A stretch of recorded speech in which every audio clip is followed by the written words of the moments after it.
A gente está falando da fotossíntese, né, que é o segundo processo metabólico. Eu acho que vocês conseguiram ver como um todo. Eu vou só dar uma ideia geral em relação à fotossíntese, como é que o processo ocorre, e quando a gente estiver olhando realmente com a forma como ocorre a fotossíntese, é muito parecido com os dispositivos de captação de energia solar que têm sido desenvolvidos atualmente. Tá? E eu falo isso é extremamente importante porque essas baterias, essas células solares, elas têm uma captação de energia que é relativamente muito baixa, né? Em torno de 100% da luz que bate ali, menos de 1% de luz é de fato convertida em energia. Tá? Agora, na fotossíntese, quanto é que vocês acham que é? É 99%. É totalmente alto. Tá? O melhor que a gente tem feito atualmente, se não me engano, eu li uma pesquisa que o pessoal conseguiu chegar a atingir 20%, mas sim, realmente o custo é extremamente elevado. Atualmente, eles têm dito que 5%, quem conseguir fazer uma célula solar que faça a captação de 5% a um custo acessível, eles estão colocando dinheiro direto em cima para você produzir. Falando do governo americano, o governo americano se entrega dinheiro para você produzir a célula solar do estudo adequado. Tá? Por que isso? Porque tamanha é a oferta de energia. Né? A gente não vai sobreviver se a gente, na nossa sociedade, não vai à frente se a gente não tiver energia para gastar. Tá? Bom, mas só relembrando um pouco da população oxidativa, porque vocês vão ver que há muitas similaridades entre os dois processos, a fotossíntese e a fosforilação oxidativa. Bom, a fosforilação oxidativa, como eu falei para vocês, ela ocorre na mitocôndria. Tá? Na mitocôndria tem espaço do meio que é chamado de matriz. Aqui ela está imersa no citosol. Ela tem uma membrana interna, uma membrana externa, e esse espaço no meio que é chamado de espaço intermembranário da mitocôndria. Tá? Nesse espaço aqui, nessa região, nessa membrana interna, existe um grupo de proteínas, então nessa membrana, chamado de complexo 1, 2, 3 e 4. E a função desses complexos 1, 2, 3 e 4 é utilizar, né, a função principal é pegar o NADH e o FADH2 que foi produzido no ciclo da CIT e utilizar para produzir ATP. Tá? Mas a forma como é produzido ATP, esse lado, um complexo 1, né, entra com NADH, né, e regenera NAD+, e nesse processo você transfere 2 elétrons para o complexo 1.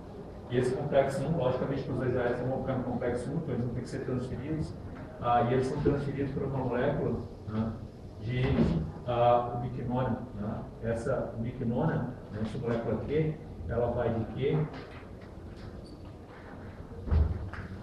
mais 2 prótons, mais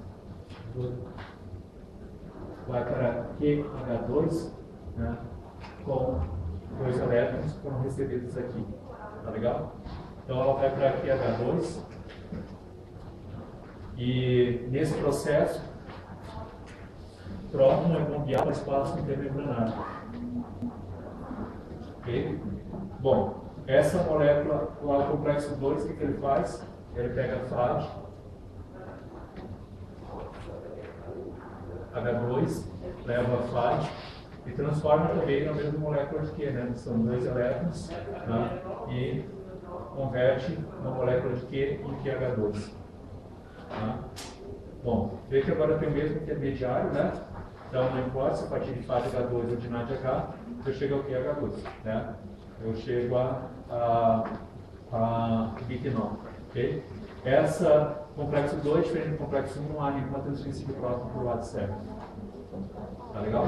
E aí, se vocês lembrarem, o potencial de redução de FADH2 é ligeiramente maior do que o potencial de redução de NADH. NADH é muito mais negativo do que o FADH2. Né? E aí vocês já podem entender por que tem esses prótons a mais sendo transferidos, porque está levando a mesma molécula, né? Então, parte da energia não seria perdida, né? Se está levando a mesma molécula. Então, parte da energia que não é utilizada para fazer QH2 é utilizada para bombear prótons do lado de fora. Né? E eu estou bombeando contra um gradiente. Tá? Estou enchendo de próton desse lado e ainda tenho um potencial de núcleo positivo. Tá? O complexo 3 utiliza essa molécula de QH2, tá? E converte ela novamente aqui, que vai ser novamente, pode ser novamente utilizado pelo complexo 1 ou complexo 2. Tá? Nesse processo, também joga prótons para fora. Alguém vai receber esses dois elétrons. Quem recebe esses dois elétrons? Recebe duas moléculas de citocromo C e vão de ferro 3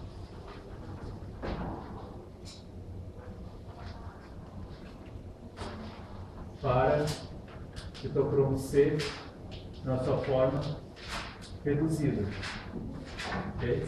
Então, transfere esses dois elétrons para cá e esse citocromo C, próton é bombeado para lá de fora. Agora, esse citocromo C ele transfere os elétrons para o complexo 4 e o complexo 4 leva novamente o citocromo C de ferro 2 para ferro 3.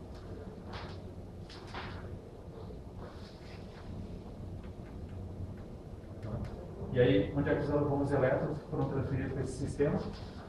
Quem recebe aqui no final? Oxigênio. Tá? Então, um meio de oxigênio mais 2 prótons, gerando água. Tá? E também nesse processo, deixa eu fazer aqui, vou passar por cima de tudo, também bombeio o próton para o lado de fora. Tá? Observe que eu estou bombeando próton. E no final, quem recebeu os elétrons é o oxigênio. Então, para que vai servir esses prótons? No momento que esses prótons voltarem para essa proteína, porque agora tem um potencial, tem mais prótons desse lado do que desse lado, esses prótons voltam para esse canal. Eu lembro que essa proteína ela girava, esse potencial químico ele era utilizado para criar um movimento cinético na proteína. Tá? Eu criar esse movimento cinético ele fazia com que a proteína criasse um certo movimento, fazer com que sintetizasse a molécula de ATP. Nós estamos transferindo o movimento cinético, a energia cinética em energia potencial, né? Tá? E aí nesse processo aqui você está saindo de ADP mais fosfato inorgânico e produzindo ATP. Tá? Isso aqui é a fosforilação oxidativa. Tá? Por que quando eu transfiro os elétrons direto do NADH direto para o oxigênio? Porque seria muito difícil de eu transferir essa energia de um modo ordenado. Né? Então, 220 kJ por mol, eles são liberados nesse processo. Tá? Há muitas similaridades aí com a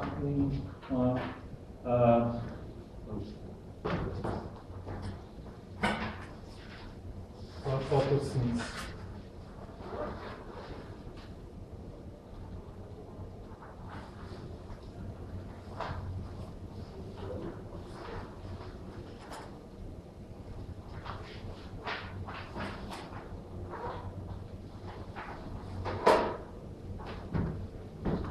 Ok? Bom,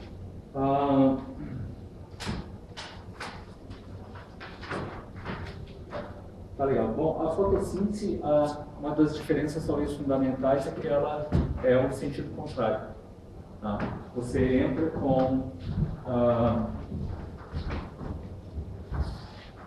você vai no sentido contrário e a ideia é que você vai justamente, você vai partir de água, vai produzir oxigênio. Tá? Então, essas são umas características principais na fotossíntese. As plantas produzem oxigênio. Tá? Também consomem oxigênio, mas isso é outro caso. Elas consomem oxigênio, por exemplo, em processos tais como este. Mesmo uma planta é capaz de fazer fosforilação oxidativa. Tá? Tem mitocôndrias, tá? Capaz também de fazer fosforilação oxidativa. No entanto, ela é também capaz de produzir oxigênio. Tá? Okay. Como acontece isso? Para mim produzir oxigênio, então, lembra, né? Estou produzindo uma molécula de alta energia. Okay? Então, estou produzindo saindo de água, que é uma molécula muito estável, estou produzindo oxigênio. Tá? Estou retirando elétrons de água para produzir oxigênio, saindo uma molécula reduzida para produzir oxigênio. Então, para que eu consiga fazer esse processo, um processo que é termodinamicamente não é favorável, eu preciso inserir energia. E para mim inserir energia, essa energia provém do Sol. Vocês querem saber até mesmo quando é que a vida na Terra acabaria? O dia que o dia que a luz solar não for mais suficiente. Tá? Esse é o dia que a gente tem que deixar a Terra já partir para um novo planeta. Tá? Mas a luz solar é fundamental para a vida na Terra, justamente porque eu consigo justamente fazer o processo no sentido contrário, tá? E de água para oxigênio. E para isso precisa de energia. Tá legal? Bom, onde ocorre tudo isso? Tá? Todo mundo já viu que planta é verde, não é? Em grande parte por que são, né? A mineira nunca está tão fácil, né? Mas é aquela primeira folhinha que aparece no buffet, né? Alface. Né? Tem muito cloroplasto lá, tá? Bastante cloroplasto. E em cada cloroplasto tem muita clorofila. Tá? E se vocês extraíram clorofila uma das primeiras práticas orgânicas, né? Isso aqui. Bom, o cloroplasto ele é formado, ele também é uma estrutura como a mitocôndria. Ele foi um evento endossimbiótico também, só que agora por plantas, né? Que fagocitaram bactérias que tinham cloroplastos. O cloroplasto, ele, como a mitocôndria, ele tem o seu próprio DNA. Tá? A mitocôndria, na mitocôndria, o DNA que a gente tem na mitocôndria é de fato proveniente da mãe. Tá? Então, na mitocôndria, bom, no cloroplasto isso não importa, né? Na reprodução sexual em plantas, né? Mas o cloroplasto também é proveniente, então ele tem também duas membranas, uma chamada de membrana interna, né? Membrana mais dentro, membrana externa. E dentro ele tem esses pequenos discos, são pequenos discos que ficam empilhados, são chamados de tilacóides. Tá? Bom, essa parte dentro, que lá na mitocôndria é chamado de matriz, aqui é chamado de estroma. Tá? O citosol está aqui fora, o restante da célula. Dentro de cada tilacóide, essa porção é chamada, tem uma membrana e dentro uma porção chamada de lúmen. Tá? Okay. Bom, a fotossíntese a gente pode dividir ela em dois processos. Um que são chamados de reações à luz e outro que são chamados de reações no escuro. Esse que tem um outro nome que é chamado de, também conhecido como ciclo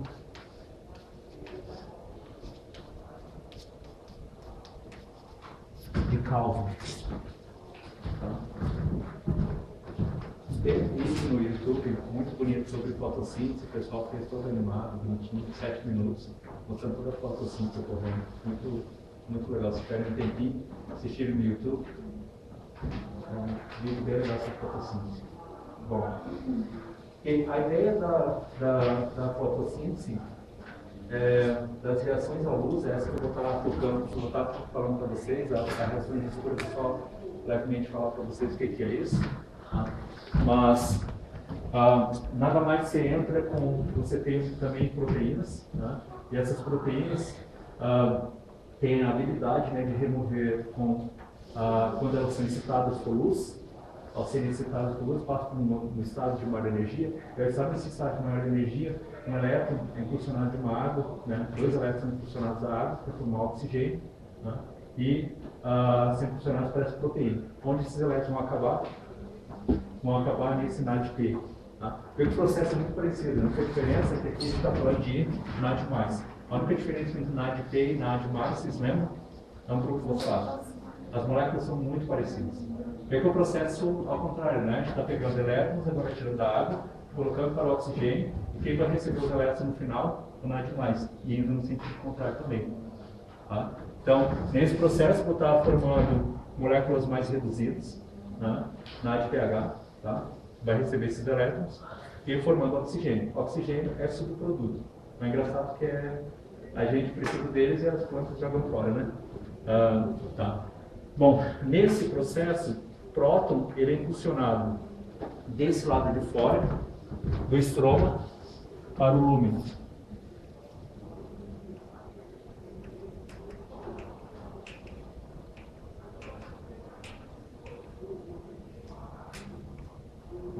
É uma proteína na membrana do lúmen, e próton é impulsionado através dessa dessa membrana. Então, aqui você tem um próton externo e vai para um próton interno. Tá. Aqui, nessa membrana, tem uma proteína, que agora o próton cria um potencial, né? Tem mais próton do lado de dentro do que do lado de fora. Agora, o que vocês poderiam fazer? Poder sair esse próton, né? Esse próton sai, e no momento que ele sai, qual é a proteína que está ali para produzir ATP? Ela pega ADP mais fosfato inorgânico e leva ATP. Qual é o nome da proteína? ATP sintase. A mesma proteína que tem lá, muito poucas modificações. É como a natureza aproveitou tudo, né? Parece que a gente realmente veio do mesmo ponto. Ok? Bom, a ideia é a mesma, né? É o mesmo princípio. A única diferença é que para a gente fazer impulsionar esses prótons, a gente precisa de luz. Bom, e nesse processo já está produzindo NADPH. NADPH pode ser utilizado para várias reações. Lembram que, e aí entra muito o que a gente está falando das reações em escuro. As reações em escuro é quando uma planta pega moléculas pequenas, tais como, se a gente pega, no nosso caso, a gente pegamos CO2, né? Nós pegamos uma molécula com glicose e vamos quebrando completamente CO2, não é? E nesse processo o que a gente está produzindo? NADH, né? Estamos retirando elétrons do carbono e transferindo para o NADH. E aí a gente utiliza a energia do NADH para fazer ATP. Okay? Aqui, bom, produzir ATP por um outro processo, que foi justamente pela impulsão de prótons. E o NADPH agora vai justamente ser utilizado para fazer o quê? Para reduzir o dióxido de carbono. Então, lembra que plantas jogam oxigênio para fora e consomem dióxido de carbono. Então, agora o dióxido de carbono ele é reduzido. E ele é reduzido para qual molécula? Para a glicose. Okay? Então, vai reduzindo todos os carbonos, passa pela molécula de gliceraldeído 3-fosfato, de gliceraldeído 3-fosfato, você tem 3 carbonos, você faz, de 2 gliceraldeído 3-fosfato, você faz uma molécula de glicose. Que uma molécula de glicose, olha só, uma planta, ela pode ou guardar na forma de amido, ou utilizar para sua estrutura, faz celulose, de glicose você pode fazer celulose, de glicose você pode fazer amido, que é a base da nossa alimentação, né? E de glicose você pode, com uma molécula de frutose, vocês lembram que a molécula de frutose era um dos intermediários da glicose, tendo frutose mais glicose, você faz sacarose, que é o que a gente conta com o açúcar de cana. Tá? Então, tá tudo isso porque você tinha o NADPH. É como se você tivesse dentro de lítio alumínio para você poder reduzir essas moléculas no laboratório. Tá? Tudo impulsionado por luz. Okay? Em que momento uma planta pode produzir dióxido de carbono? E ela pode produzir dióxido de carbono quando ela glicose, que ela guardou, que faz a glicólise e a ciclo da ciclo para a fosforilação dos ativos. Tá? No entanto, ela tem esse processo a mais.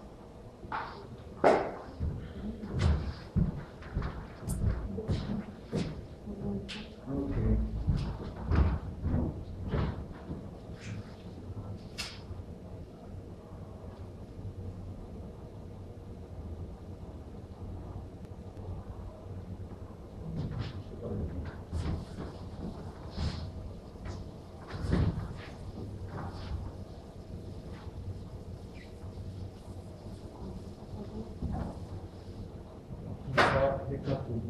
Recapitulando, então se você pega esse 6H12O6 e isso aqui para cá,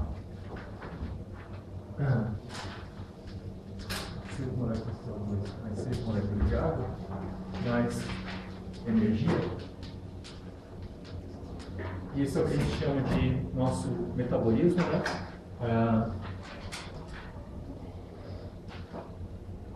A gente está falando de metabolismo do tipo aeróbio, né? Porque nesse processo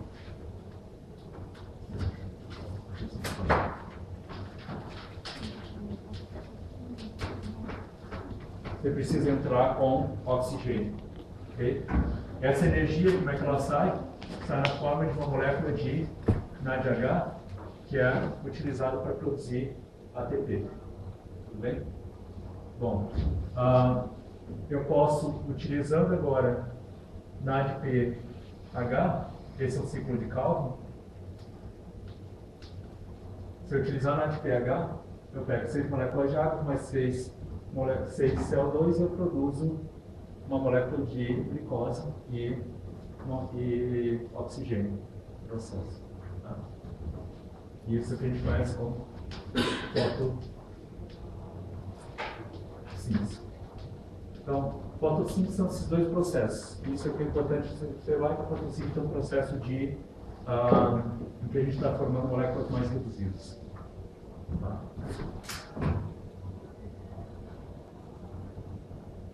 Carbonos mais reduzidos, né?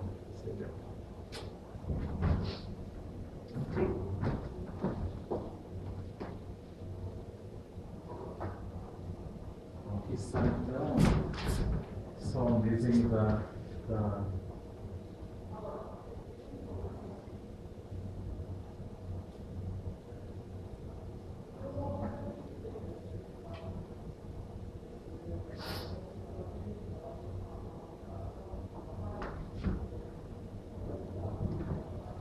Bom, há dois processos que transformam energia luminosa em energia química nos cloroplastos. Tá? Um é chamado de fotossistema 2 e um chamado de fotossistema 1. Okay? A ideia do fotossistema 2 então, recebe energia, retira 2 elétrons da água, transfere para esse sistema, pega esses elétrons e faz com que esses elétrons fiquem com mais alta energia, agora recebendo a energia solar. Esses elétrons são impulsionados. Esses elétrons, então, no momento que vão sendo perdidos, vão sendo transferidos para o fotossistema 1, próton é bombeado desse lado para cá. Tá? Então, essas aqui são as bombas de próton, que é o fotossistema 2. O fotossistema 1 também recebe energia, e ao receber energia, manda os elétrons para uma velocidade muito mais alta de energia, quando vai perdendo esses elétrons, também funciona como uma bomba de prótons, jogando prótons para dentro do loop. No final das contas, né, os prótons criam o gradiente da síntese de ATP, né, e os elétrons aqui no final, o poder redutor vai ter que ser recebido por quem? Pela molécula de... Cadê? Não botei aqui não? Aqui, pela molécula de NADPH. Tá? Então isso vai ser o poder redutor. Okay? Bom,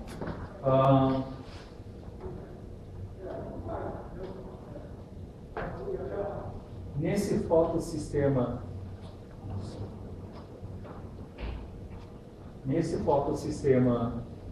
1, no fotossistema 2, tá? Não começa pelo fotossistema 1, começa pelo fotossistema 2. No fotossistema 2, esse ambiente que recebe esses 2 elétrons são 2 moléculas de clorofila, tá? Que é nada mais parecido com o que a gente tem na hemoglobina. A única grande diferença é que, em vez de ter ferro, tem um magnésio ligado no centro coordenado.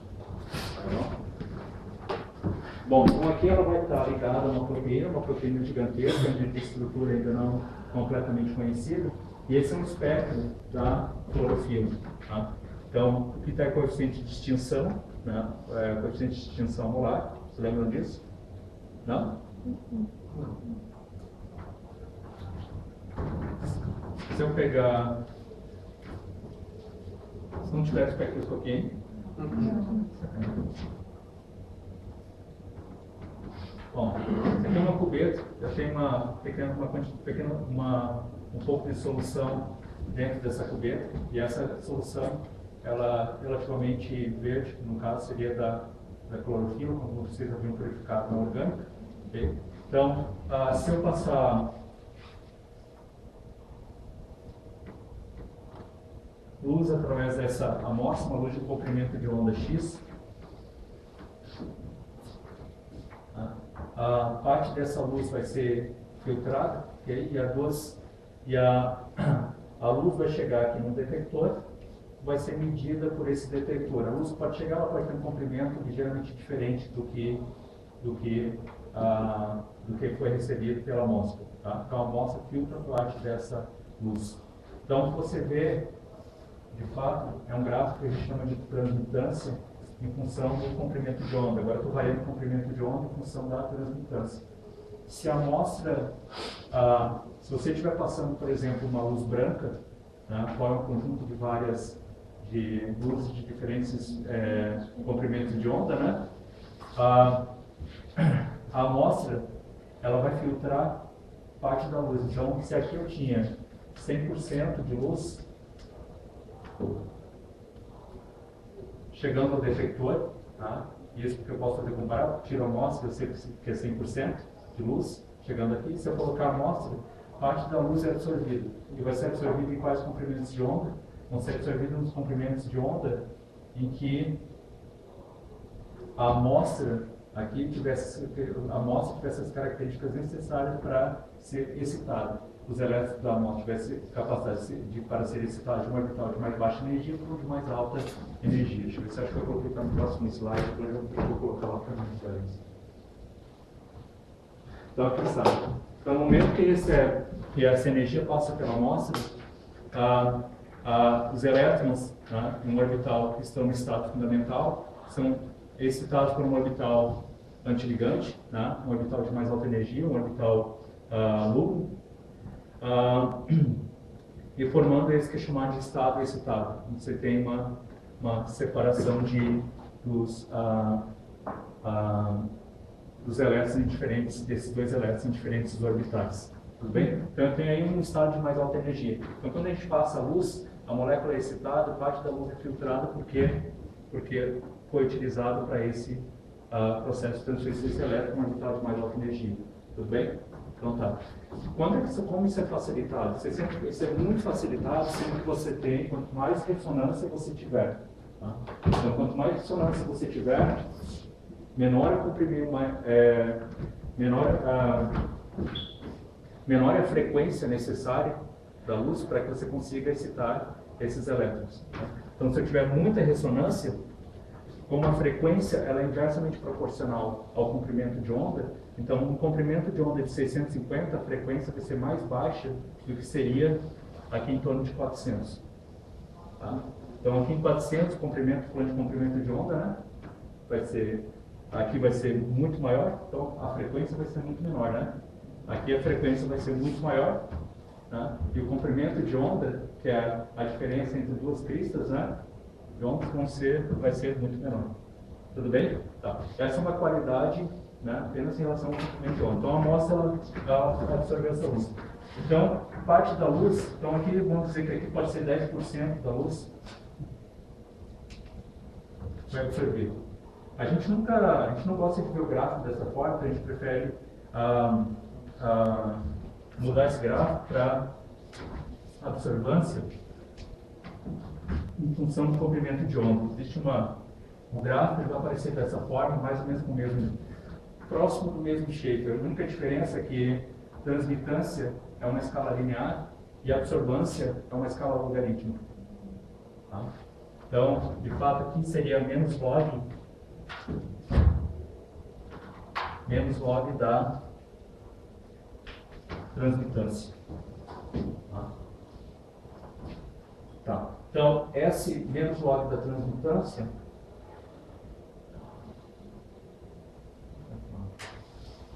essa absorvância ela é relacionada por algo que a gente chama de lei de Beer-Lambert,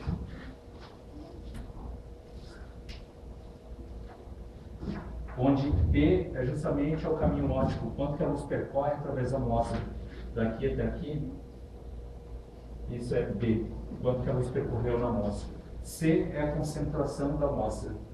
E E é o coeficiente de extinção molar. Então, se a concentração for 1 molar, o caminho óptico for de 1 centímetro, 1 molar, a absorvância vai ser igual ao epsilon, a absortividade molar.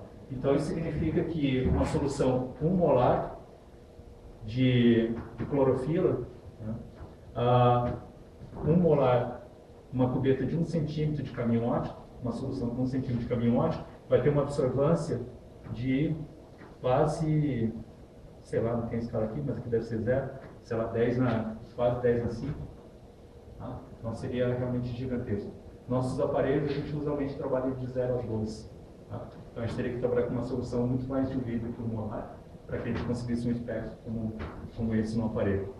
Então, mas ele absorve aqui em torno de 650, que é a faixa no visível, né, que vai de 350 até 700 e pouco, né? Então, absorve justamente aqui no visível, luz solar, né, branca. Tá legal? Entender isso aqui? Não dou aula de espectroscopia, né? Vocês vão ter espectroscopia quando? Semana que vem? Hã? Semana que vem? Bom, a ideia é essa.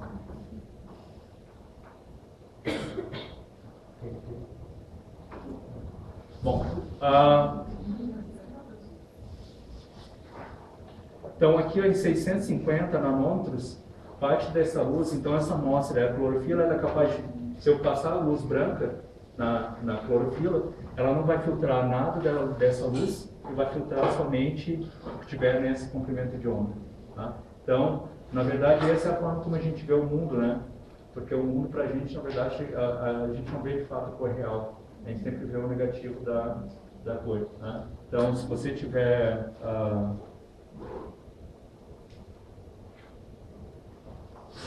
Então, aqui em 400, por exemplo, você está vendo amarelo, mas no espectro isso seria lá em torno do vermelho.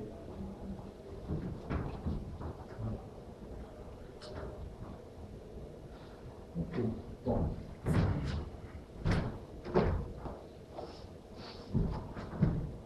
Então tá, então a ideia é a seguinte, o elétron foi excitado desse estado fundamental para o estado excitado, okay? E ao excitar um elétron do estado esse fundamental para o estado excitado, esse elétron agora do estado excitado ele vai ser de alta energia, okay? E ao ser de alta energia, acontece um fenômeno, e isso depende, né, se eu tiver uma molécula que possa aceitar melhor do que aceitaria esse elétron vindo de novo para o estado fundamental, né, quando eu tirasse a luz, tivesse uma molécula à frente que preferisse esse elétron. Vamos dizer que ela preferisse, em vez de voltar para o estado fundamental, eu transfiro o elétron para ela. No momento que eu transferi o elétron para ela, eu transferi um elétron, transferi uma carga negativa, né? Então, como é que eu vou ficar? Eu vou ficar com uma carga positiva e ela vai ficar com uma carga negativa. O que ela vai fazer com essa carga negativa? Ela ficou com um elétron a mais e eu fiquei com um elétron. Ficamos dois radicais, né? Tá? Então, eu vou pegar o elétron da onde? Da água. Estava chegando.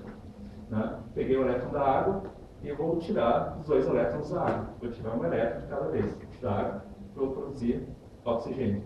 Tá? E ela vai pegar esse elétron e vai jogar para frente. Vai continuar jogando esse elétron à frente. Tudo bem? Isso é um funcionamento de uma bateria. Né? É o princípio de uma pilha. Né? Você cria um buraco, você transfere um elétron à frente, no circuito, e você cria um buraco atrás. Tá? Então esse buraco vai ser completado com um elétron. Ok? Entenderam isso?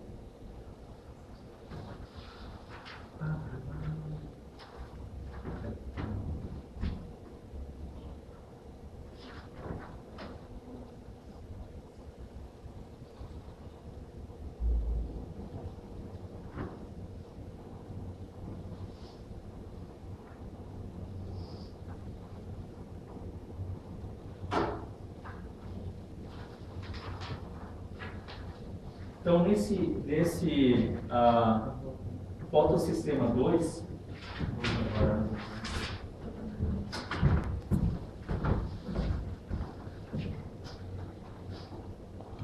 vou usar esse lado aqui, tá?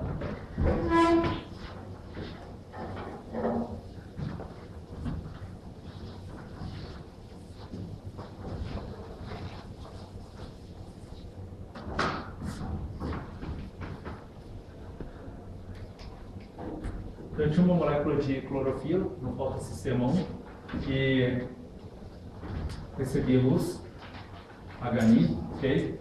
Comprimento de onda de... quanto é que é aqui?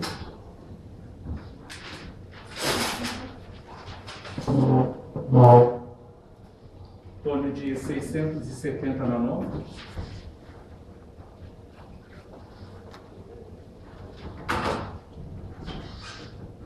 Recebo luz em torno de 670 nanômetros, crio um buraco.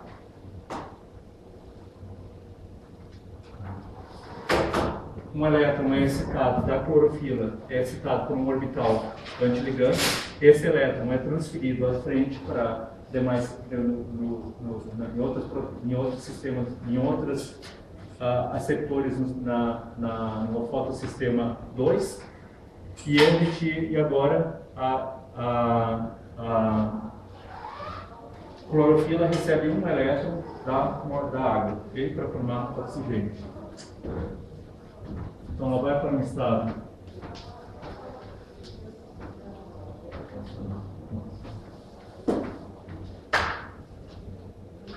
essa energia recebida pela clorofila para um estado excitado, que eu vou colocar como um asterisco.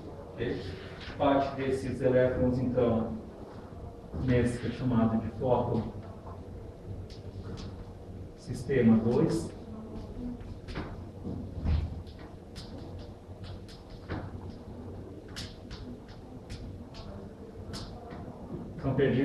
Passam por uma série de sistemas. Ao passar por uma série de sistemas, esses elétrons são recebidos, no final, por uma nova clorofila, e essa clorofila também, com luz, é excitada por um orbital ainda maior, de mais alta energia. E isso agora, no fotossistema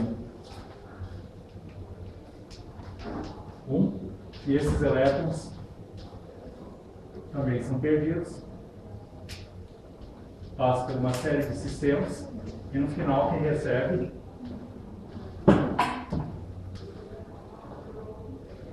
é NADP para formar NADPH. E aqui então, seja aqui,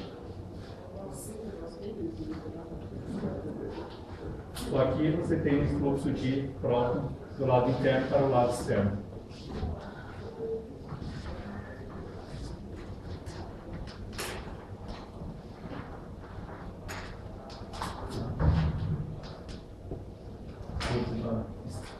Externo para o lado interno, né? Eu não entendo. Como esses próximos Como as próteses estão sendo pressionadas? Vamos mostrar agora. Bom, então.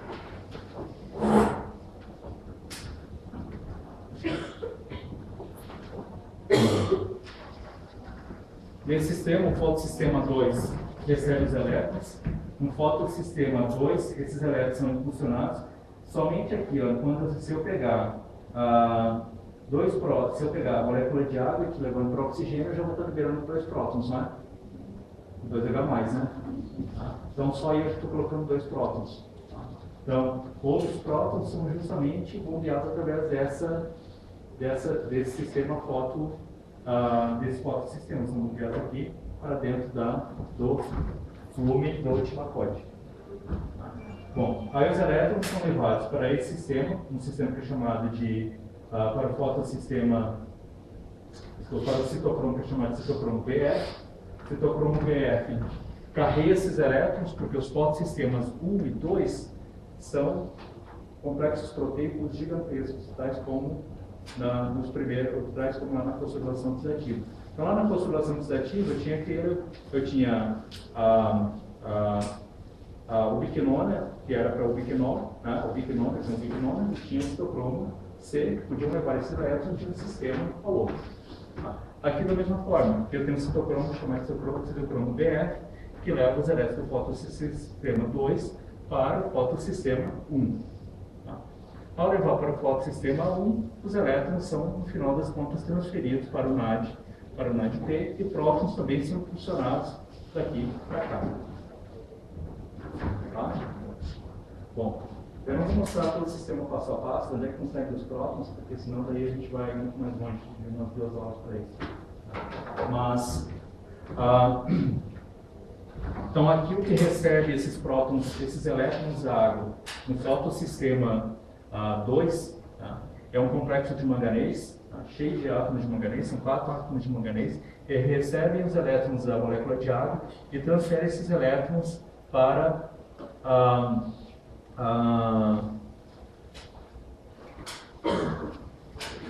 a clorofila, tá? Transferem para o sistema de clorofila e já estava transferindo um elétron, né, do momento que ela foi excitada para uma molécula de felfitina. Tá? Não vem ao caso. Mas no final das contas, o que importa é que esses elétrons saem daqui, vão para cá, elétrons daqui, e restabelecem o equilíbrio eu fico esquecendo uma clorofila, né? E no final das contas eles vão parar nessa molécula chamada plastoquinona. A plastoquinona é uma molécula muito parecida com a molécula de ubiquinona.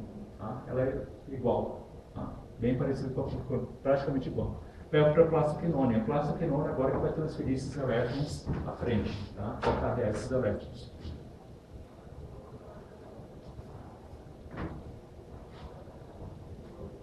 Okay. Bom, o citocromo BF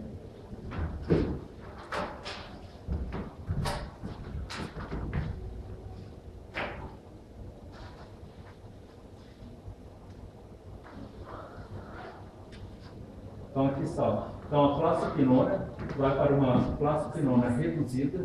Essa plastoquinona reduzida agora vai lá no citocromo BF e transfere elétrons, esses elétrons para o citocromo BF. O citocromo BF também é uma bomba de prótons, então ele também vai fazer esse processo, levar prótons daqui para cá, uma proteína de membrana. Nesse processo, leva essa molécula que é chamada de plastocianina, que vai de uma forma oxidada para uma forma reduzida. A plastocianina é uma molécula de cobre, tá? A base de cobre. Então ela sai de cobre 2+, e vai para cobre+. Tá? E nesse processo você está transferindo 2 prótons do lado de fora para dentro, mais os 2 prótons da plastoquinona reduzida, são levados para dentro, então você tem no final 4 prótons. Tá? Contou? 2 prótons aqui, mais 2 prótons de fora. Oi? Ué, vem de fora da sala, daqui do estômago.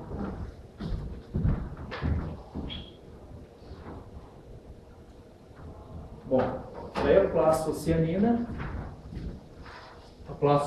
agora na forma reduzida, chega no fotossistema 1 e transfere para um grupo de clorofilas que absorve agora muito próximo. Se a outra absorve em 680 nanômetros, você absorve em 700 nanômetros. Quando ela absorve essa luz, da mesma forma, né, transfere o elétron para frente, deixando um buraco. Esse buraco vai ser restabelecido por quem? Pelo elétron que está vindo da plastocianina. Esse elétron da plastocianina restabelece a clorofila, mas nisso ela já jogou um elétron à frente.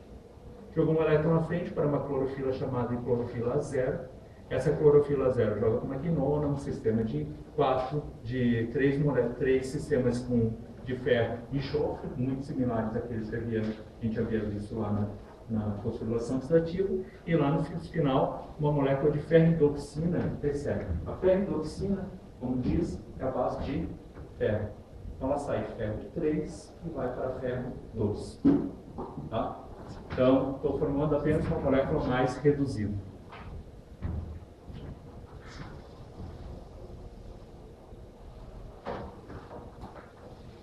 E essa agora, a ferridoxina, pela uma enzima chamada de ferridoxina NADP redutase, ela leva NADP para NADPH. Tá? Então é simplesmente um processo como esse. Então, aqui é o que acontece com o potencial. Então, essa lá de 0,82, né, que é o potencial de oxigênio para a água, né, de redução de água para oxigênio, manganês, escopo de oxigênio para a água, manganês recebe, clorofila absorve em 680, leva um fóton, né, leva um elétron com orbital de mais alta energia, e agora esses elétrons vão sendo transferidos através do sistema até chegar ao citocromo BF, depois para uma plastocianina, que transfere para o citocromo transfere para agora uma clorofila que absorve 700 nanômetros, novamente recebe luz, um elétron vai para um orbital de mais alta energia, ela vai perdendo esses elétrons vão passando no sistema, perdendo energia, para um sistema de um átomo de ferro, ferridoxina, no final transferido para NADP, formando NADPH. Tá? Como é que eu estou perdendo a energia desses elétrons?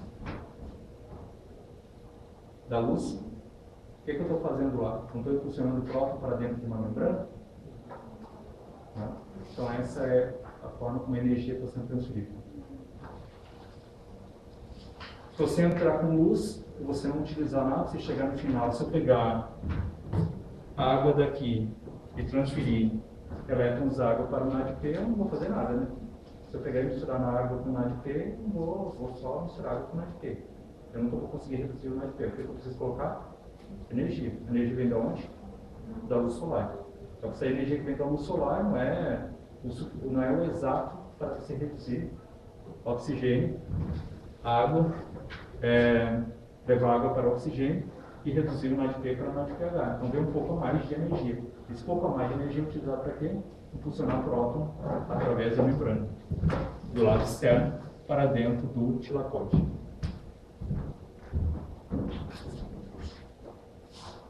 Ok? Então, o processo é muito parecido com a fosforilação oxidativa.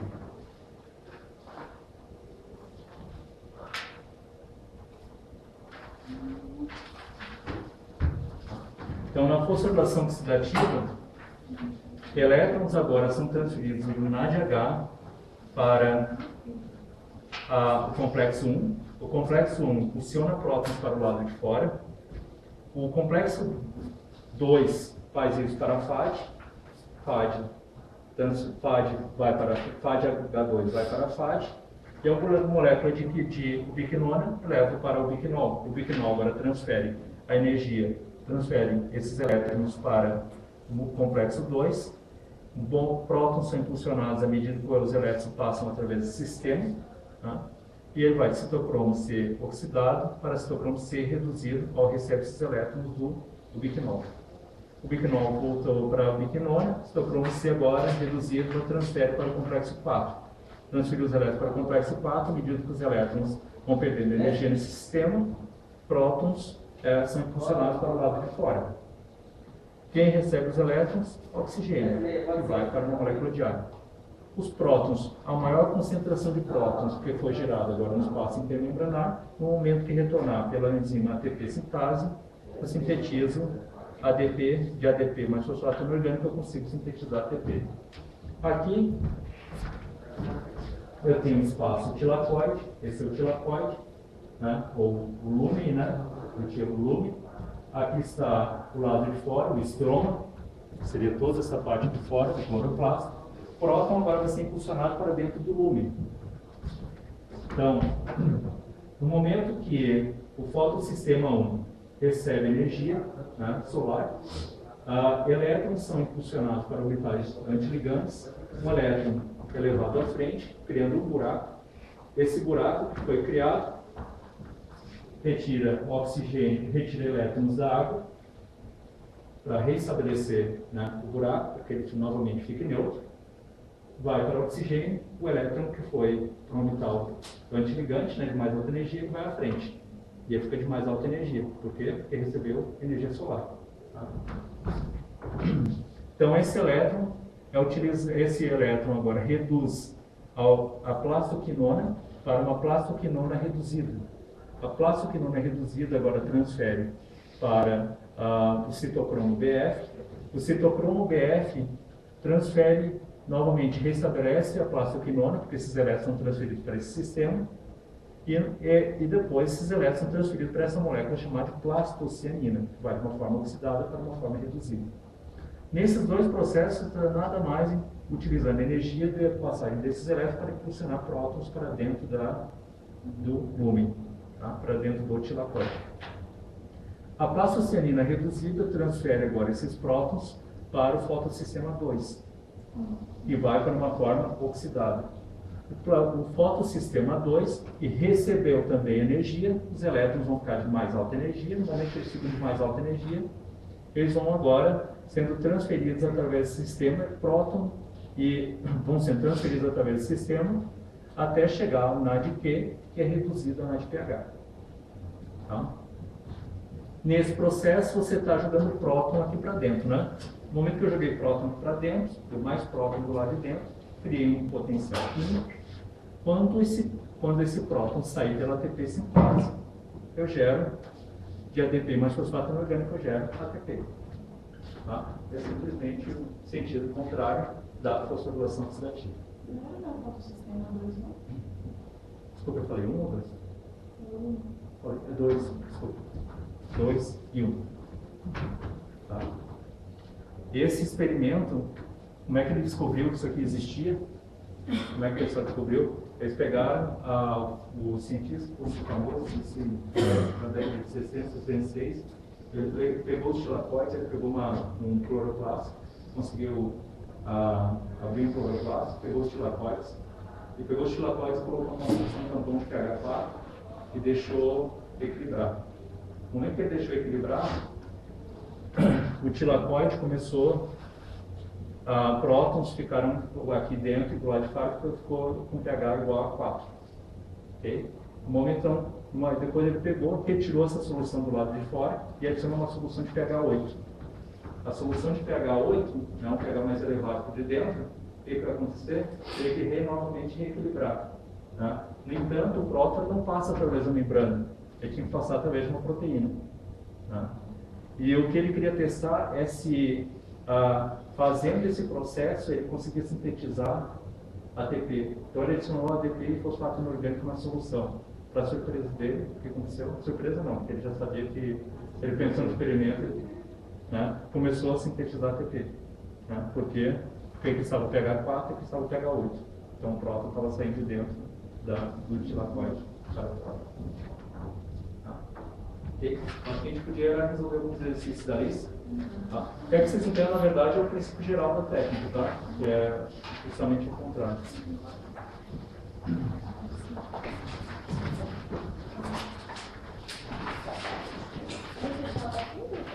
Oi? Não. Para lista de fotossíntese, vocês pegam o paciente que eu tenho ali, façam isso. Não, você vai me pegar. Se eu pegar exercício igual não sério que o exercício pode cair exercício igual que cair na prova. Só assim você leva 5 pontos. Certamente vai. Eu não vou dar 5 pontos de bandeja. Se quer acertar a questão, leva 5. Se não acertar, nada. Então, façam as questões aí, tenho certeza que vocês entenderam.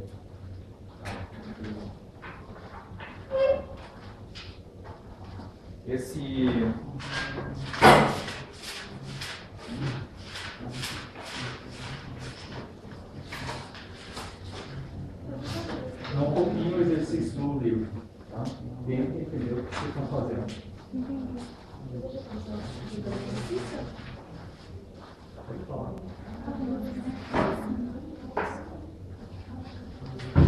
Qual, Juliana? A sua Isabel?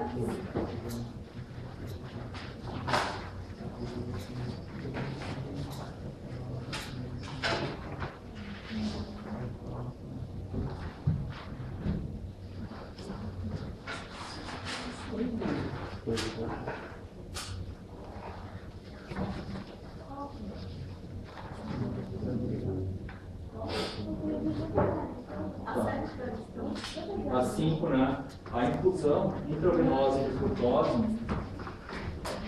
em voluntários saudáveis leva a um aumento de 2 a 5 vezes o nível de lactato no sangue.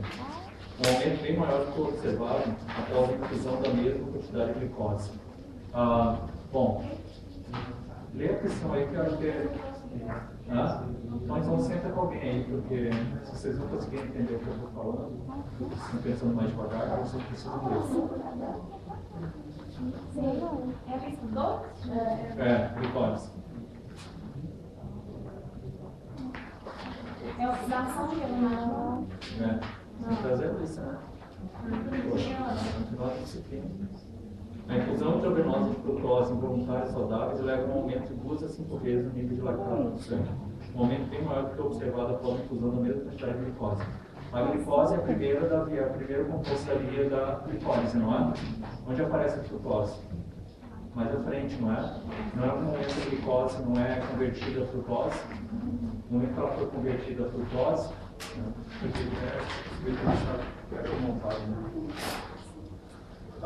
momento que ela é convertida a frutose está mais à frente na via, não é? Então, você não perde mais tempo nas primeiras reações. Então, se você colocar a frutose, né, você aumenta a velocidade, mas principalmente por uma razão. Vocês nem podem aprender enzima que fosforilava a glicose, piruvato, sinase, não é? Se eu tiver com piruvato, sinase,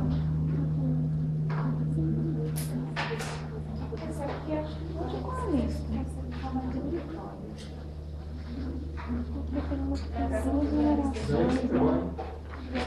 Mas quem faz exercícios, né?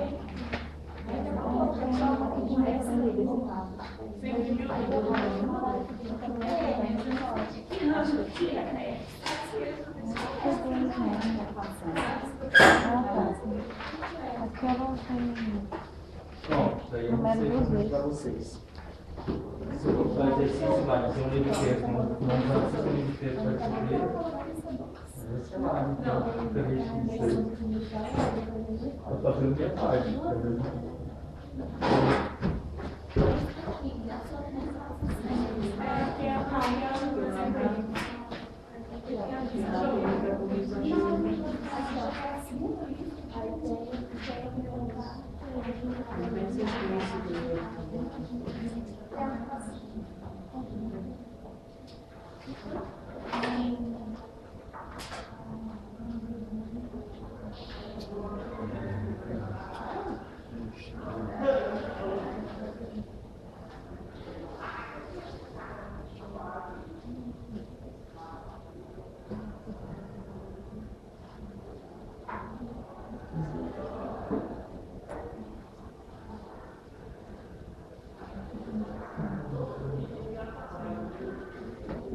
Então aqui só, a frutose ela vai entrar aqui na frente, né? A frutose entra já formando frutose 6-fosfato. No momento que eu gerar frutose 6-fosfato, como eu não comecei com glicose geraria glicose 6-fosfato, uma alta quantidade de glicose 6-fosfato inibe com a enzima hexoquinase, diminuiria a velocidade do processo, né? Se eu entrar com frutose, eu já entro aqui na frente. Entrando aqui na frente, eu aumento a velocidade do processo. Se eu aumentar a velocidade do processo, lembra que eu crio um certo descompasso. Porque se eu chegar lá no final com piruvato, um monte de piruvato, o organismo vai olhar para aquilo lá, ele manda para o ciclo da cítrico, ele manda para a fermentação. No ciclo da cítrico, ele vai mandar para o ciclo da cítrico se existir o quê? Quantidade de oxigênio, né? Ele vai controlar, né? Vai tentar fazer. Chegou uma grande quantidade, ele vai ter que decidir fazer. Manda para o ciclo da cítrico. Mas saturou o ciclo da cítrico, vai para onde? Para a glicose. E o que for para a glicose gera lactato, e isso causa um lactato, ácido lático. Em outras palavras, você está gerando baixa do pH, não é? Está formando ácido, não é? Ácido lático. Você percebe isso no fluxo condular, né? Se você gerar um ácido lático, baixa o pH do sangue, baixa o pH do sangue, o que acontece? Bom, então, por isso que infusão de frutose é algo bem perigoso. E glicose é bem legal, você fica parecendo um trator, você quer passar isso de todo mundo. Essa frutose ela vai reagir com a bebida da mesma forma que a glicose? Isso, vai formar frutose 6-fosfato, só que ela entra aqui na frente. Tá legal? Mas eu tenho essa frente, né? Eu não quero ver essa lição na 4. A 4? A 4, 3 fosfoglicerato marcado uniformemente com carbono 14 é incubado com 3 de fosfoglicerato marcado com 32, com fósforo 32 de carbono 1.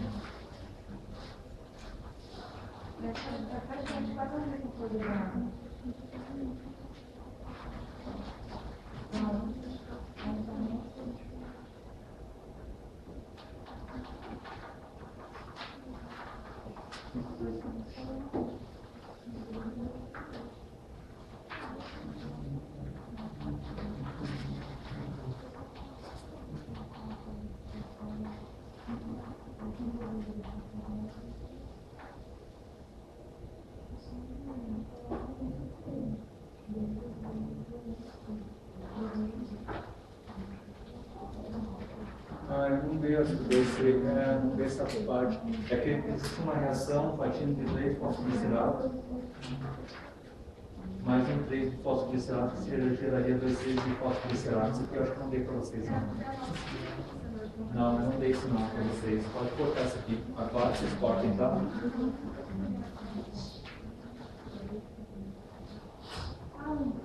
A 7.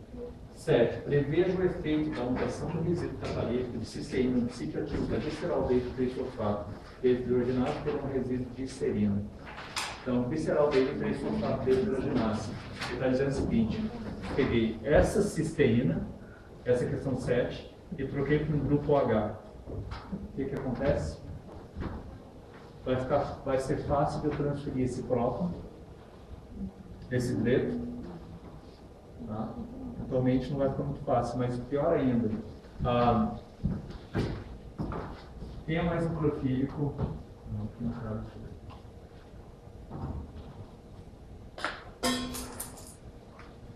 Se eu tiver uma ligação carbono e enxofre, eu teria uma ligação carbono-oxigênio.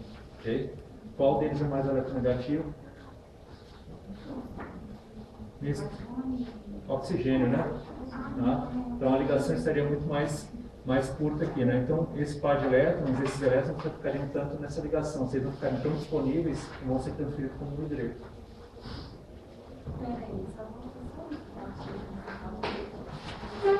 Essa ligação vai ficar menor, né? Ao ficar menor essa ligação, esses elétrons vão ficar distribuídos na molécula, né? Então, por efeito indutivo, o oxigênio vai estar retirando por efeito indutivo, né?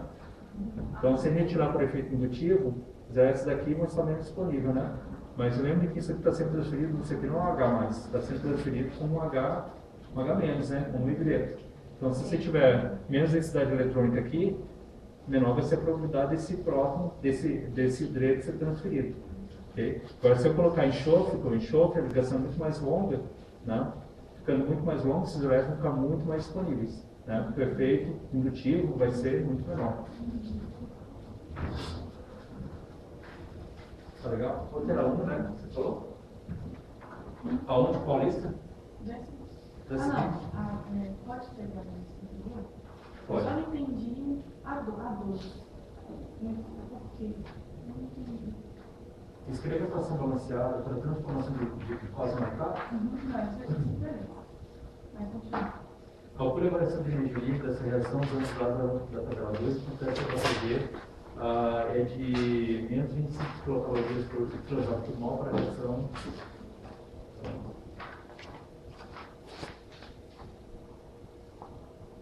Bom.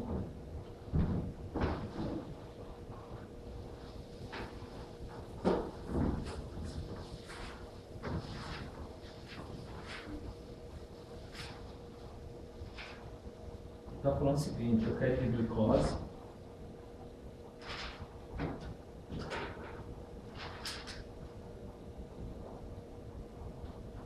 Não, aqui tem acetil-CoA. Você está parecendo? Você está parecendo? Eu não falo que a formação de acetil-CoA. Não, é da parte 1. A parte 1. A 2 é a parte 1. Informação tem de fosfato e de acetil-CoA com acetate. É a 2 só para pegar 1. Tá.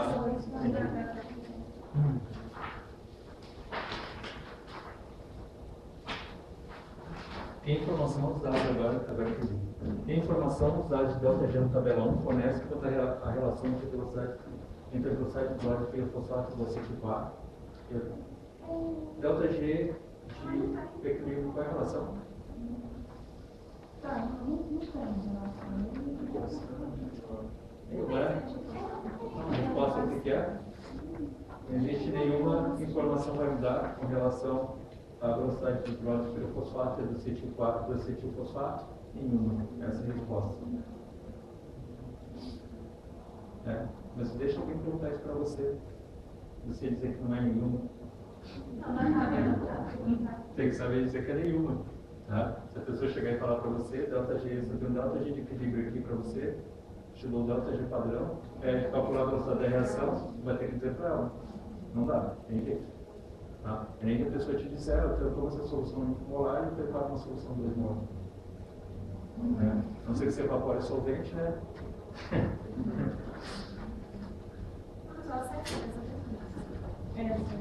A 7? A glicose é uma série de 10 reações interligadas que transformam a molécula de glicose em duas piruvato, com a síntese concomitante de duas moléculas de ATP. A ΔG para esse conjunto de reações de menos 35,6 kJ por mol, ao passo que a ΔG é de menos 76,6 kJ por mol. Explico porque a liberação é muito maior em condições intracelulares do que em condições padrões. Então, o exemplo é o seguinte: ΔG é igual a ΔG padrão, né? Mais RT LN de Q, né? Onde Q vai depender, né, da concentração de produto sobre reagentes, né? Aí ele diz que a ΔG em condições padrões é menos 35, mas ΔG é de menos 70, é muito mais negativo. Por que ela é muito mais negativa? E aí tá, né? A gente não trabalha, né? Nem sempre, aliás, poucas são as vezes que você consegue trabalhar em condições padrões, né? Você sempre trabalha em condições não padrões. Né? Na condição não padrão, ΔG padrão é apenas um guia para você poder calcular, né? Para você saber quando que é uma reação favorável. Mas uma reação vai ser favorável dependendo do quê? Da concentração de reagentes que você adiciona, fora das condições padrões. Tá? Então você tem que estar pensando, na verdade, nas condições não padrões, não na condição padrão. Tá? ΔG padrão te ajuda por isso, mas você tem que levar em conta essa relação. Tá? Então o que ele está te dizendo aí? Para esse valor, se esse valor aqui é menos, quanto? Menos 35,6 kJ por mol, e ele diz que esse parâmetro aqui, esse valor me deu quanto? 75, né? 76,6 kJ por mol. Olha, para mim igualar aqui, eu vou ter que adicionar aí menos 41, né? Menos 41 kJ por mol. Então esse termo aqui vai ter que responder por menos 41 kJ por mol. Para ele me responder por menos 41 kJ por mol, quem vai ter maior concentração? Produtos ou reagentes? Reagentes. Então o que ele está dizendo? Que o organismo está sempre entrando com reagentes. Tá? Então de fato a gente, né, se você pensar como uma caixa d'água, né, aberta, né, com a torneira aberta, né, a gente na verdade está sempre com a caixa d'água cheia, né? Não pode ter com que ele sempre está com um sistema com a parede cheia. Mas o porquê Oi? O porquê disso é porque sempre produz mais reagentes. Você sempre pode comprar com mais reagentes. Mas isso não é a ver com a condição enzimática. A condição padrão, a condição enzimática, a condição padrão, ΔG padrão, só me diz com relação a equilíbrio. E com relação a equilíbrio, eu estou falando, não estou levando em conta nada, né? Se eu tivesse paciência suficiente, eu tivesse a paciência de milhões de anos, e esperasse as coisas acontecerem por si só, a reação ia acontecer. Agora, o que a enzima faz? Ela acelera. Mas isso é importante, a enzima acelera a reação, ela não muda a condição de equilíbrio. Então, quando você está falando de questão de equilíbrio, nada, a enzima não vai acontecer nada. Né? É apenas a concentração de reagente. Tá?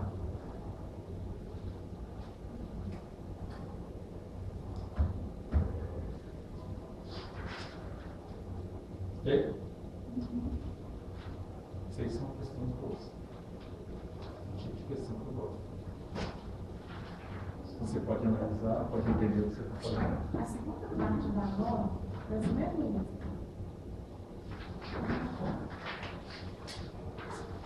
A 9 é a enzima aldoase catalisa. E de hidroxicetona fosfato, gliceraldeído 3 fosfato. A delta G para a reação é de 3 kJ por mol. Ao passo que a delta G na célula é de menos 1,2 kJ por mol.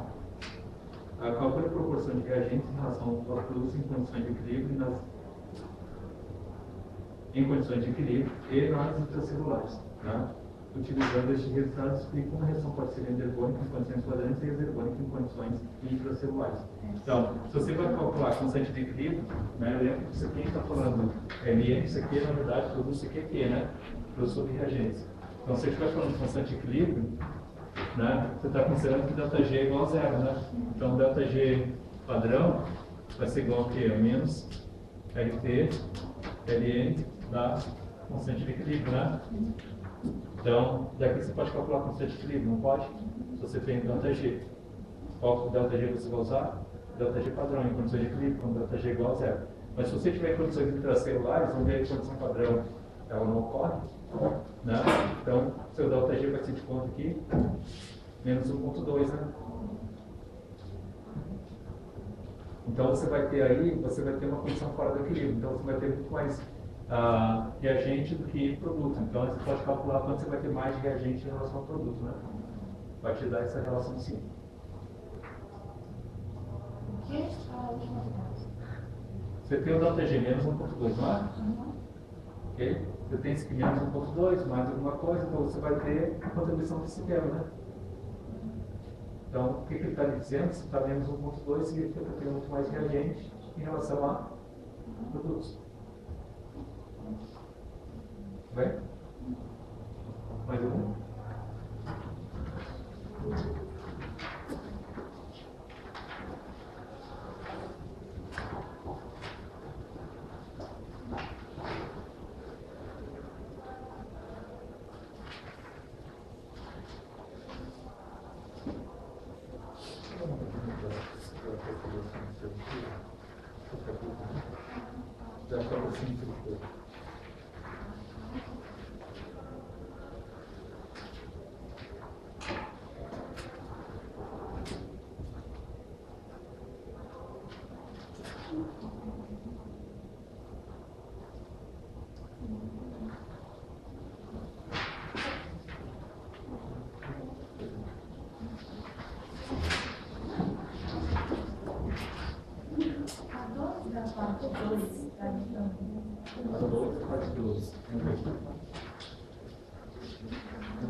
Minha auxiliar está devagar e está violento.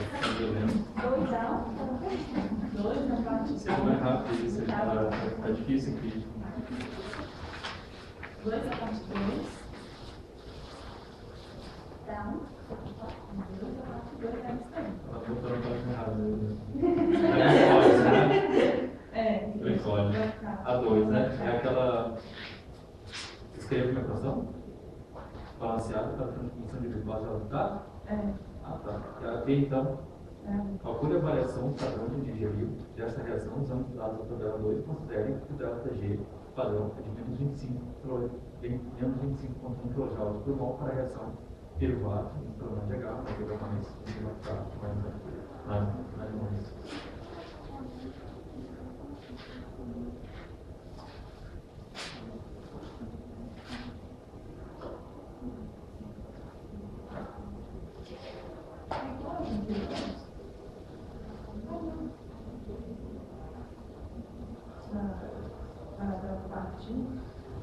Tem as reações, são duas partes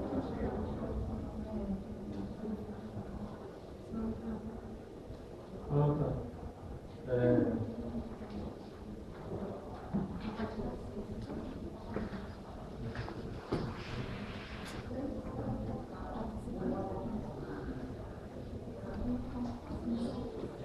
Como é que foi a equação balanceada?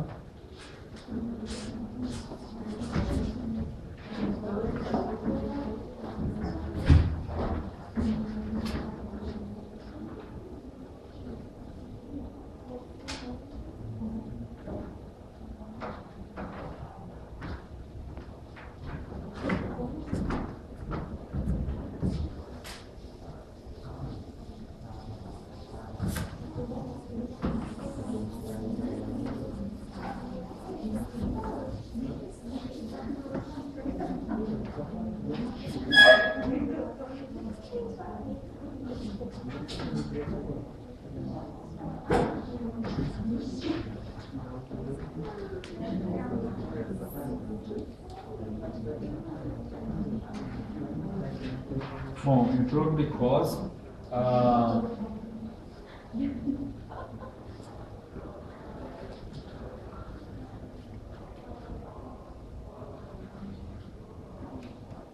Era 2 moléculas de NAD, o que mais?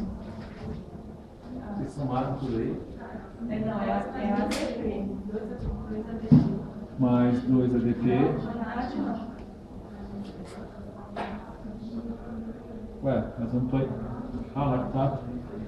Verdade.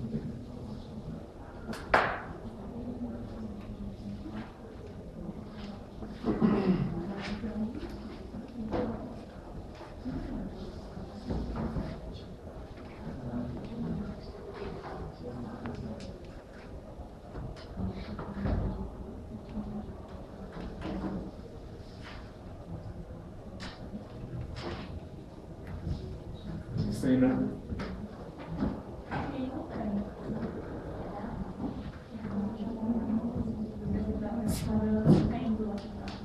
Tem mais um próton, né? Mais 2 prótons, mais um próton.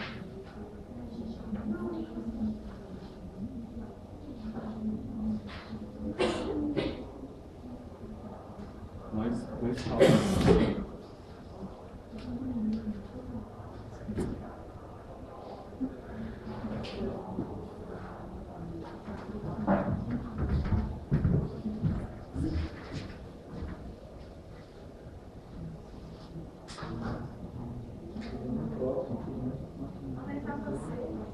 Dois prótons. Ah, é verdade. Então, tem que aqui não. Então é só esse aqui mesmo. Pronto. Daí está dizendo o seguinte, que a equação vai...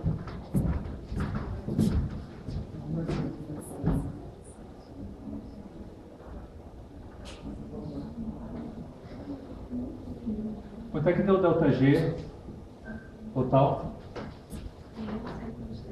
Quanto? Menos 123. Isso.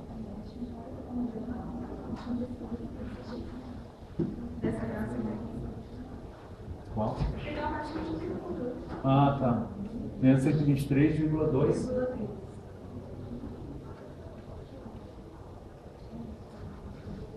Tá legal.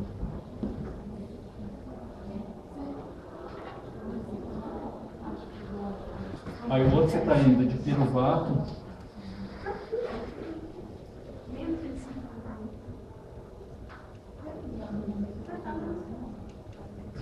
Eu não lembro desse valor porque eu não lembro, eu calculei, mas eu não. Alguém confere se é isso mesmo.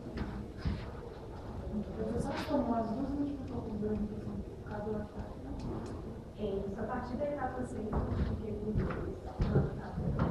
essa última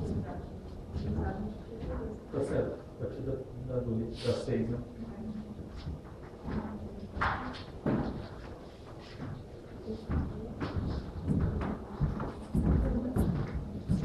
Bom, a delta G padrão dessa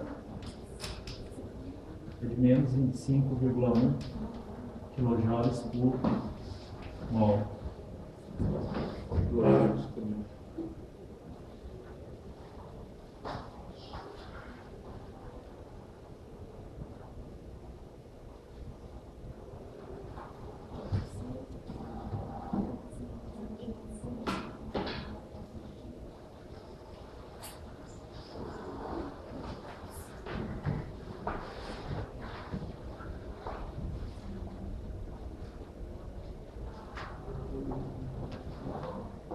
Ah, não precisava disso aqui, na verdade você considerou isso aqui também, né? É, agora eu estou olhando. Tá, é menos 123. Então, ΔG vai ser igual a ΔG padrão mais RT, LN, lactato, mais ATP, né?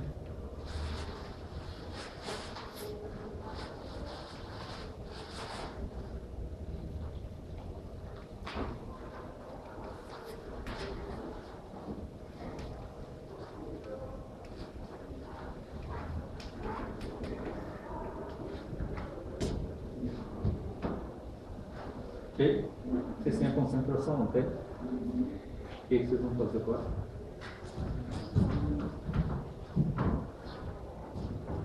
Pedir que se puder, tem gente que é isso. O problema é você chegar até aí, né? Ao raciocínio. O pessoal chega às vezes no raciocínio e erra na hora de botar na forma.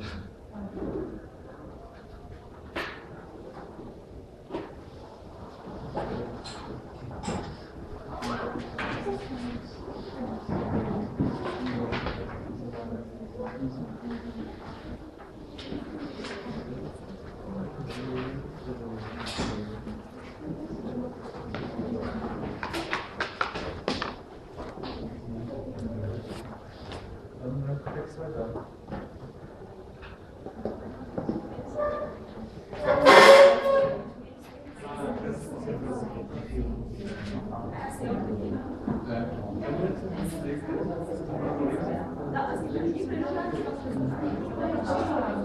Ah, tá. Eu mesmo deu dois para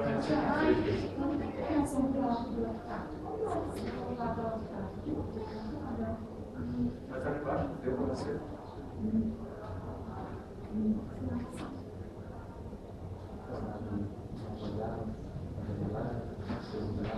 Tá, mas como eu vou lá então, a variação para a tudo dessa eu não entendi para colocar. Você vai até aqui, eu vou ter que tentar ver. Isso, né? Então você está aqui, né? Então você tem isso aqui, né? Você tem todas as reações até aqui. Aí nessa tabela. Mas você tem a próxima, né? É a última, né?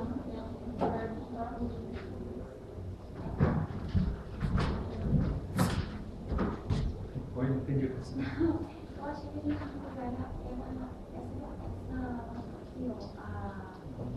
Isso daqui, não a Vou ter essa aqui. Trata de padrão. Então você vai ter, tem até a piruvato final, isso aqui vai ter lá do fora.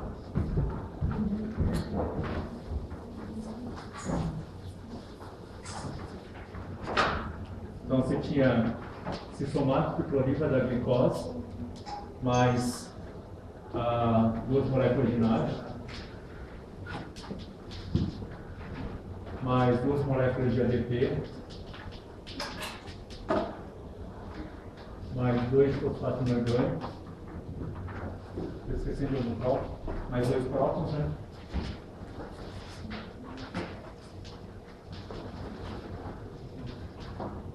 Gerando duas moléculas de piruvato, mais duas moléculas de NADH, mais duas moléculas de ATP, certo? Você tem a próxima equação, o que ela estava dizendo? Piruvato mais NADH, não é? Mais H+, mais lactato e mais NAD, né? Oi? Tudo bem? Isso aqui tem ΔG de padrão de menos de 5,1, né? Kilojoules por mol. Você calculou o ΔG para aqui? Antes de colocar o resultado, É. eu já calculei. Com tudo? Tá. Bom. Então, esse aqui de baixo, você tem piruvato, né? Na DH vai ter que multiplicar isso por 2, né?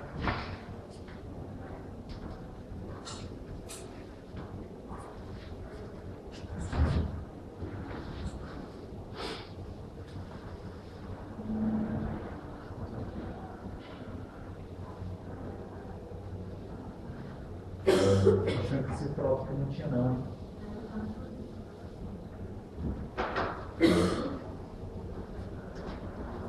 Ok? Agora se eu somar essas duas, se eu somar todas as ΔGs aqui, né? Considerando que de um certo ponto para frente eu vou ter que multiplicar por 2, né?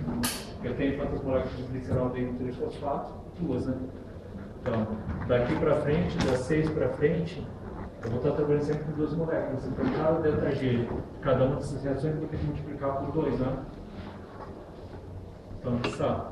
O glicerol D3-fosfato deshidrogenado para frente, vou ter que multiplicar ΔG em kJ por mol, 6,3 por 2. E aí somo tudo, tá? Mais isso aqui.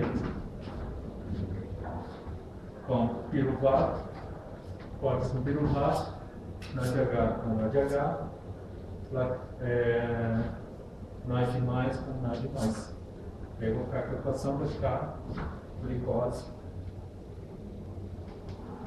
mais 2 ADP mais 2 fosfato orgânico mais 2 prótons, levando as duas moléculas de lactato mais 2 moléculas de ATP. A somatória de tudo no final vai dar menos 100%, entendeu? Porque só a aplicação de lei de Hess. Mas não me indica onde eu vou achar o primeiro ΔG somar com... Aqui, na tabela. Porque para mim, eu ia pegar da glucose e chegar até o final pela tabela. Ah, não, você tem que colocar. Não, a equação porque senão você não teria correção. Inclusive, eu ia pegar tudo. Somar para você prever em teoria. Não, você chegar lá de casa, ela trabalha Você precisa virar, né?